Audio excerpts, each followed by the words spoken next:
வணக்கம். நீங்க என்னைக்காவது ஒரு ஃபார்மசிக்கு போய் மருந்து வாங்கும்போது யோசிச்சிருக்கீங்களா? ஏன் சில மருந்துகளுக்கு மட்டும் இவ்ளோ கடுமையான ரூல்ஸ் வச்சிருக்காங்கன்னு? வாங்க, இன்னைக்கு நாம இலங்கையில ஒரு மருந்த சட்டப்படி ஆபத்தான மருந்து அப்படின்னு எது தீர்மானிக்குதுன்னு ரொம்ப சிம்பிளா புரிஞ்சுக்க போறோம்.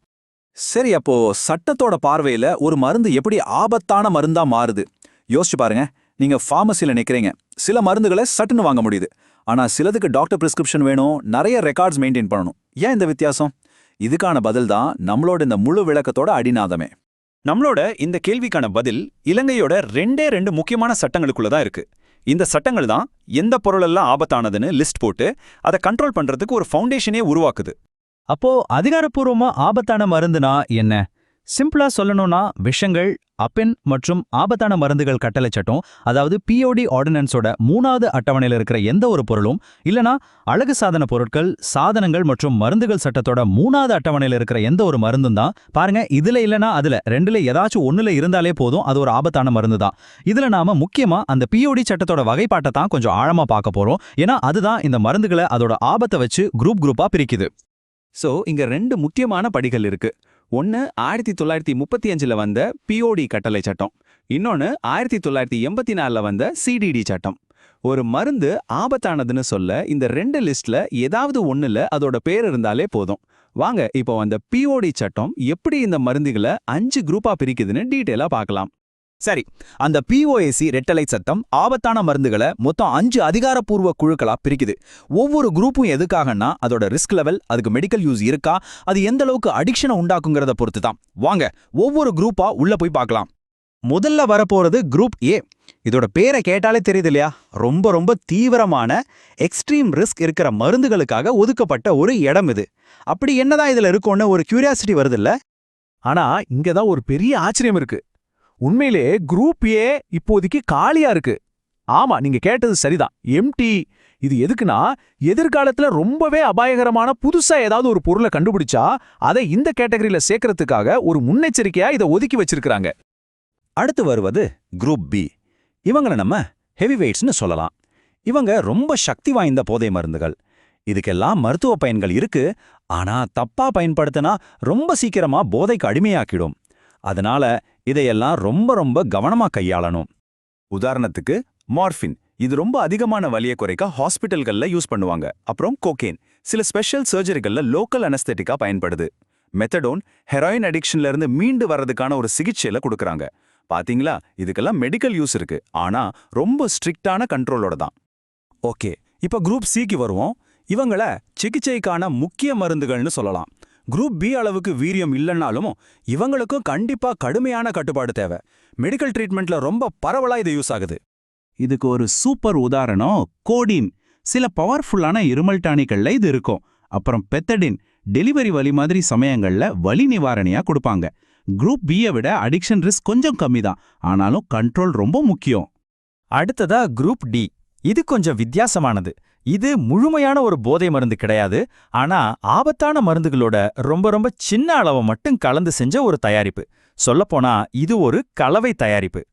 இதுக்கு சில பழைய காலத்து உதாரணங்கள் இருக்கு. டோவர்ஸ் பவுடர்னு ஒன்று. இதுல பாத்தீங்கன்னா ரொம்ப கொஞ்சோண்டு அஃபீன் கலந்துருக்கும். அதனால இதோட ஆபத்து மற்ற குரூப்ஸை விட ரொம்பவே கம்மி. அதோட பயன்பாடும் இப்போ ரொம்ப குறைவுதான். கடைசியா குரூப் இ.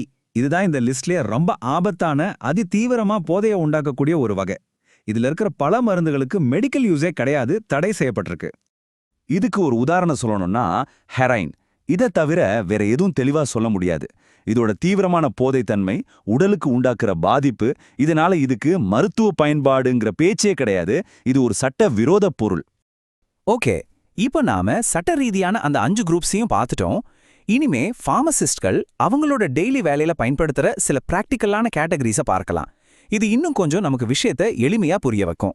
அதாவது மூல அபினிலிருந்து பாராகோரிக் வரைக்கும் மருந்தோட பவர் மாறும்போது எப்படி சட்டக்கட்டுப்பாடு மாறுதுன்னு பாருங்க. ஒரு பக்கம் டிஞ்சர் ஆஃப் ஓபியம், அதாவது லாடானம். இதுல மார்ஃபின் அளவு அதிகம், இது ஒரு சக்தி வாய்ந்த மருத்துவ தயாரிப்பு. இன்னொரு பக்கம் பாராகோரிக். இதுல அப்பினோட அளவு ரொம்ப கம்மி, இது ஒரு விதிவிலக்கு தயாரிப்பு. இந்த பவர்ல இருக்கிற வித்தியாசம்தான் சட்டக்கட்டுப்பாட்டையும் தீர்மானிக்குது. இந்த டேபிள்ல பாருங்க, எல்லாத்தையும் அழகா பிரிச்சு காட்டியிருப்பாங்க. மூல ஆபத்தான மருந்துகள், இது இயற்கையா கிடைக்கிற ரா மெட்டீரியல், ரொம்ப பவர்ஃபுல். மருத்துவ ஆபத்தான மருந்துகள். இது ட்ரீட்மெண்ட்டுக்கு யூஸ் பண்றது, ஆனா ஸ்ட்ரிக்ட் கண்ட்ரோல் இருக்கும். கடைசியா விதிவிலக்கு தயாரிப்புகள். இதுல போதைப்பொருள் ரொம்ப கம்மியா இருக்கும், அதனால கட்டுப்பாடுகளும் குறைவு. ஃபார்மசிஸ்டுகளுக்கு இந்த வித்தியாசம் தெரிஞ்சுக்கிறது ரொம்பவே முக்கியம். சரி, இவ்வளோ நேரம் நம்ம சட்டம் வகைப்பாடுன்னு பேசிட்டோம். ஆனா இந்த சிஸ்டம் நிஜத்துல எதுக்கு இவ்வளோ முக்கியம்? இதனால நிஜ வாழ்க்கையில என்ன தாக்கம் ஏற்படுது? வாங்க அதை பத்தி இப்ப பார்க்கலாம். முதலாவதா ஹெல்த். இந்த சட்டங்கள் எதுக்கு உதவுதுன்னா, போதைக்கு அடிமையாகிறது, மூளை பாதிப்பு, ஹார்ட் ப்ராப்ளம்ஸ், ஏன் ஓவர்டோஸ் ஆகி உயிரிழக்கிறது வரைக்கும் தடுக்க முயற்சி பண்ணுது.